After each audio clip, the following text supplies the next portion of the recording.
All right, so now we've got this. Now, again, we don't really know how to test it right now. That's not really a problem we have solved because I can only get random values. So we could either go and make a bunch of sets here, so I could do that, or we could go do something else. So why don't we come back to testing in a minute, because there's a way we can do it after we talk about the new stuff today, which will make this a little bit easier for us to test. Does that sound okay? All right. So the last thing we need is to build the UI for it. So this part's a little tedious. I'll build a little bit of it. Is that fair? Oh, we need the player class. That's right, so we need a player. So let's add a new class for player. Add player. So player is actually pretty easy here, right? Player, you could have a name or a number if you wanted, but really all we need here is the scorecard for their Yahtzee scorecard. Right, and then a constructor for player sets my Yahtzee scorecard to a new Yahtzee scorecard. Oh, we should make this probably a get and set. No, so we know we need, that should be, can't do capital there, can we? What does it want? Can it be capital? All right, sure. So now we have a scorecard. So as we flip between players, right, we can see if their scorecard has a value or not, if it's null or not. Right, everything kind of drives off of the scorecard here. So really we don't even need player necessarily, it could just be a list of scorecards for my players, right, at this point. So this might not be very useful to have because we're not tracking a whole lot of stuff here. So we could probably even skip that, right? A player is just their scorecard essentially in this game if you don't want to give them names. If you want to give them names, then we need a place to name them, and that's fine. So we need a place, our toolbox here. We need a button for rolling. We need a roll button. And we'll call this the roll button. Okay, and then I'll roll, and then we need a place to set a bunch of values here, so we need some labels. Right, so we need die 1 label, right, and on and on and on. I'll just leave their names for now, that's fine. We can change them up later. This is my die 2 label, die 3 label, die 4 label, and die 5 label. Again, not pretty, but that's okay. Die 3 label, die 4 label, 3 label, nope, die 4 label, and die 5 label. Right, so we got their labels here, and then we need some checkboxes for whether or not we want to roll these things or not. So we're gonna add some checkboxes. This is hold die 1 checkbox. Right, and we can just have the text here for hold. Right, it's probably fine. I can put in 5 boxes. Maybe they'll copy paste for me. Hold, hold, hold, and hold. Then go change these names here. So this is my hold die 2 checkbox, and then a hold die 3 checkbox, a hold die 4 checkbox, and a hold die 5 checkbox. Okay, so we got those, great. And then we're gonna need a place to show some scores here and some buttons, right? So I think this would be like score ones, button. This can say score ones, where's my text? Here it is. Score ones, right? And score 2s and 3s and 4s and on and on and on, as far as we wanna go here with our scores. Score 2s, score 2s button. Yeah, we don't need to do all of them now. We can finish that out later. That's just more exercise. And we'll add some labels. This is my ones score label. Now, I can't use the number 1, which is sad, but that's okay. We'll just leave that in here. And then a 2s score label. Score label, right, and so on and so on. And we can do as many of those as we want here. Now we need something to happen, right? So in our form code, then our view code, where do I go? View code. Our form needs some things. So I either have a list of players, or I might have player 1, player 2. So I might have a private Yahtzee scorecard for player 1 and a Yahtzee scorecard for player 2. Right? Or we can make this end list here, and then I'll need to know the current player. Right? So private Yahtzee scorecard for the current player. So when I create the form, we'll initialize, we'll say current player equals player 1. Right? And then probably want to set up some dice, right? We'll need some dice to roll. So private Yahtzee dice, will be dice. So then my dice can equal new dice. Oh, sorry, that's right, so player 1 equals a new Yahtzee scorecard, and player 2 equals a new Yahtzee scorecard. And then my dice can equal a new Yahtzee dice. I got some dice to work with. So when I create my form, we should be all set, ready to go, and then I should set some labels here. So my first die, what do we call all those labels? Here. This is some die 1 label, yeah, die 1 label. So die 1 label, text is probably blank to start. Now if I would have set them blank, I wouldn't have had to do this, but that's okay. Sometimes I just like leaving them showing in the UI. Right, so they're all blanks, ready for me to roll. And then when I roll, I can go do something. So in my roll here, we should roll. So dice.roll, and then go set the labels. So die 1 label.text will equal my die 1 value, toString. My die 2 label.text will equal the die 2 value, toString, the die 3 label. This is why it's nice to have like everything's named the same. It just sort of picks things up for you here. Die 4 label dot text equals the die 4 value toString. Die 5 label text dice die 5 value toString.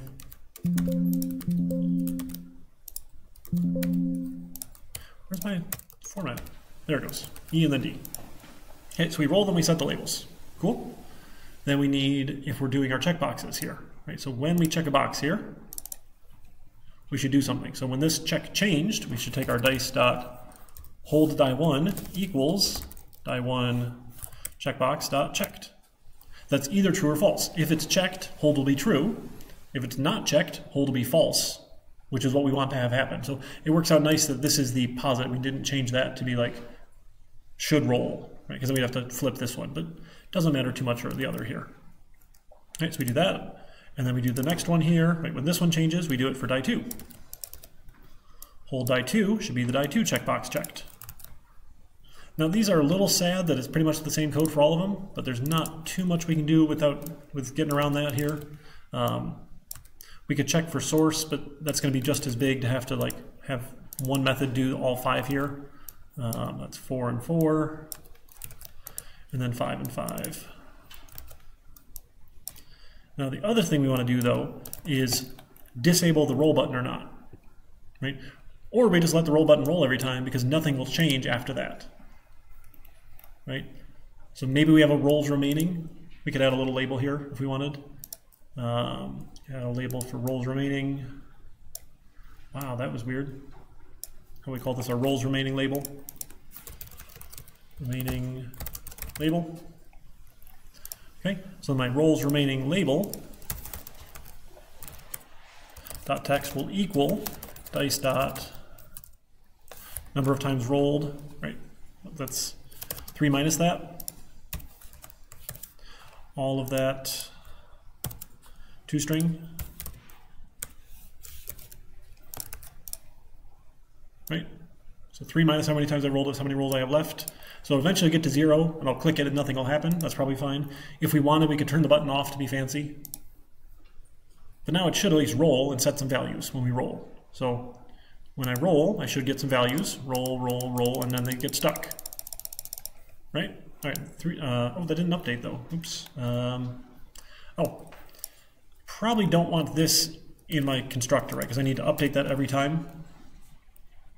Right? So I probably want a private void update rolls remaining to do that, and I can call this both in the constructor and in the roll button here. Now it's 3 rolls remaining. I roll. Let's hold the 4s to see if that works. Hold the 4, see if it works. Look at that. And no matter if I check them or not, now nothing should actually change when I try and roll because I have no rolls left. I got a Yahtzee the very first time I tested this. This is good luck, right? That one's hard to see if we ever get here. All right, so now we did that. But now every time we roll, right, we want to, what, this is not really just update the rolls remaining. Maybe we'll call this update labels. Right, can we call that update labels? Because we want to do that every time. So now I can go to my ones score label, and I can set the text here, right? If I've not scored or not. So if my player dot current player dot ones score is not null.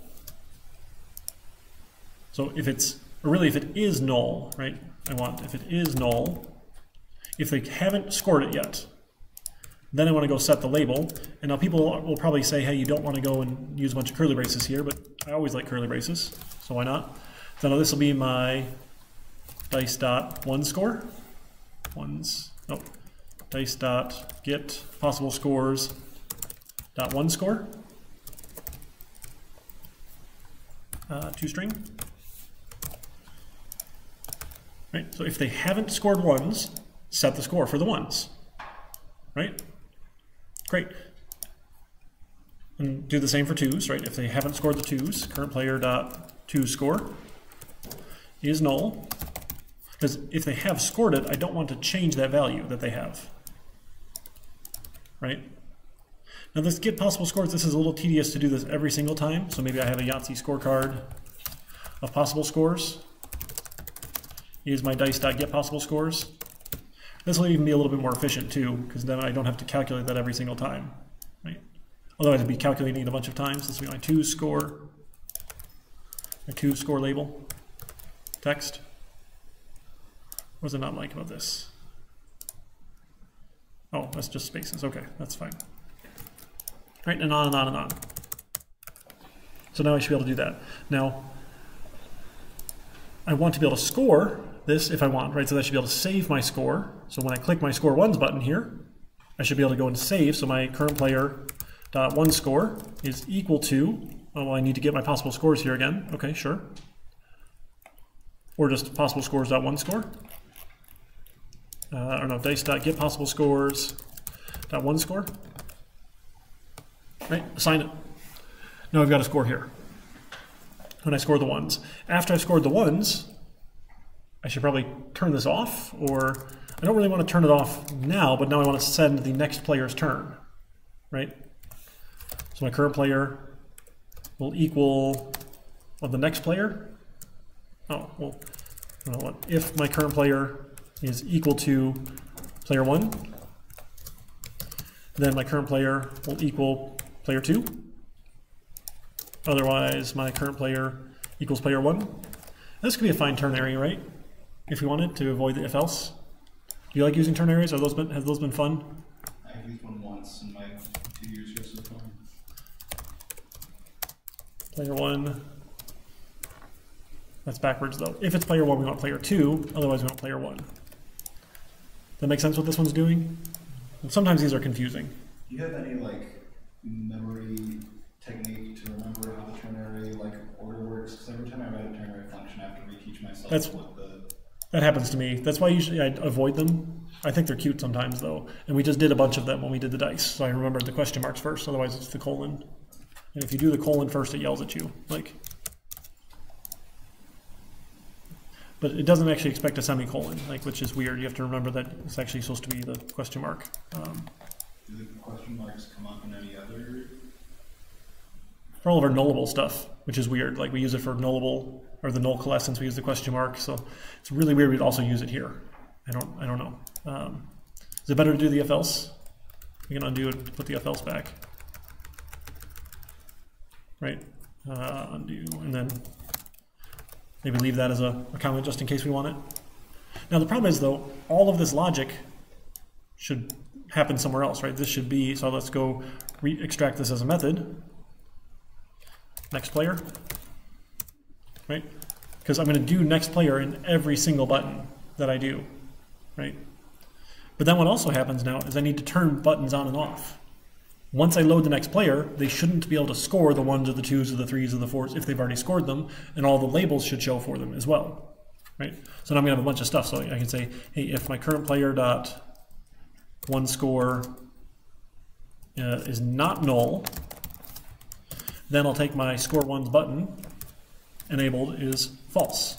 Turn it off. They've already scored the ones, don't let them click it. Now really, though, if I'm going to do this and otherwise say, hey, otherwise set enabled is true, I don't need to do all that work, right? I can set the enabled to equals null, right? And just save a bunch of typing here. Oops. So if it's null, it should be enabled. If it's not null, right, this is false, it should be enabled false. So this just works. And we just do this for all the buttons here, right? I don't have all the buttons written yet, so I only have 2 of them for examples here. My 2 score button, right, is the 2 score is null for the current player. So as the players change, right, to go to the next player, I'll turn all their buttons on and off. And then we should also set all the labels, right? Maybe we still need the ifs then, because we're going to check for the labels there. We can say the one score label dot text is equal to, if I have a score, is null, then blank, otherwise the one score value dot toString semicolon. That gets a little bit gross, but that's probably okay. So we can either do the buttons first and then the scores first. Right, so then the 2's scores label, 2's score label, current player 2 score is null, otherwise it's the 2 score toString.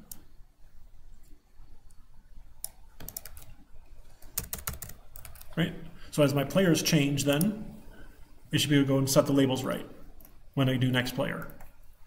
So when I score player 2 then, or score 2's, when I click that button, it's set the score and then go to the next player. 2's score is the 2's score. Go to the next player. So this should work for 2 players, right? So I might want a label for current player in here if I wanted. Right? I could also have a label for, let's do a label here. I don't know, we'll call this like current player. And this will be my current player label. So every time something happens here, right, when what do I want to do here? Update labels. So update labels then should also update the current player label. Current player label.text will equal current player is, and then what I want the value of player 1 or player 2, right? Do this. We're just abusing all these ternaries in here for fun, right? So current player is equal to player 1, then we get player 1, otherwise we get player 2.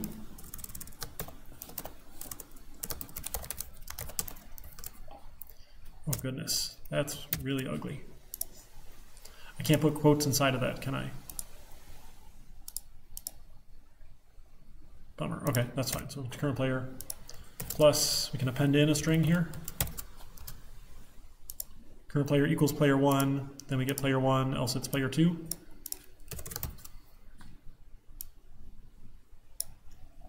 No? You have to like one less string. It says player 1 is not null here. Current player is not null here. Can't be applied to string in Yahtzee scorecard. Do this in for some parentheses for some order of operation. So now we should be able to change players, right, as we go. So current player is player 1. Probably don't want to have any of these working until I've rolled, right? That's probably bad. But once I roll, now, okay, now I have a 1. So let me store my 1s. right, I still only have 1, 1, but I have 1, 2, so I can score 1s. Uh-oh, we didn't reset any of that. So I guess once we update 2, we also need to then go update to next player. So then dice should equal new dice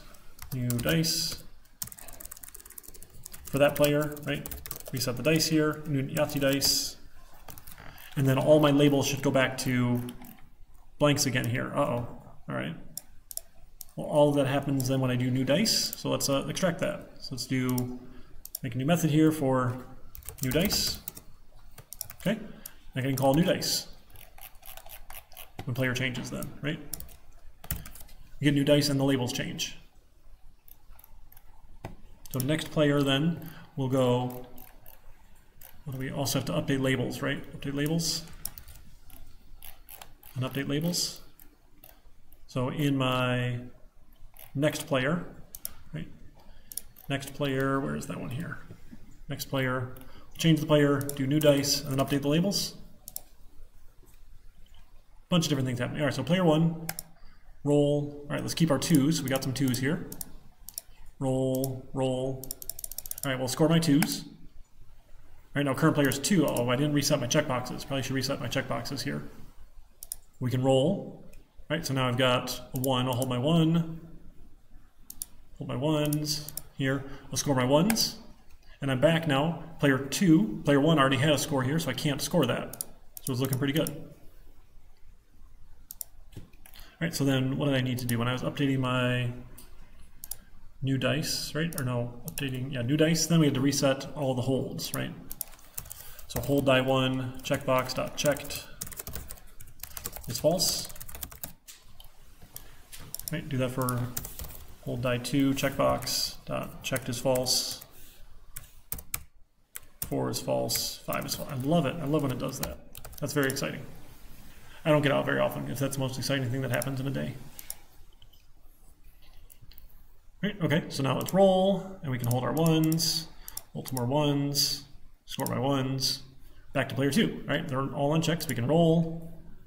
So probably should turn the buttons off when we go to next player until they click roll, and then turn them on. I don't know, that seems a little tedious here, but that might be nicer so you can't score until you roll, right?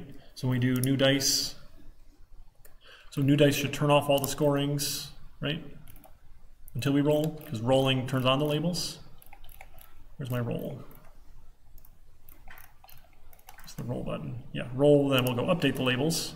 And update the labels, we'll figure out what we should be scoring or not here, right? I think that makes sense. So when I do new dice, then let's turn off all the checkboxes. So score die 1, score 1's button, not enabled is false. Score 2's button, not enabled is false. But then when I go roll, I can turn them on, right? Based on when I update my labels. That's not turning on the buttons. Where do I turn on my buttons? I was doing the buttons in next player. That should set, those are not. So maybe not in next player, maybe we only set those after we roll. I think where it would be good to do that. So the next player can set all the scores, create the new dice, update the labels. Yeah, let's do that in update labels.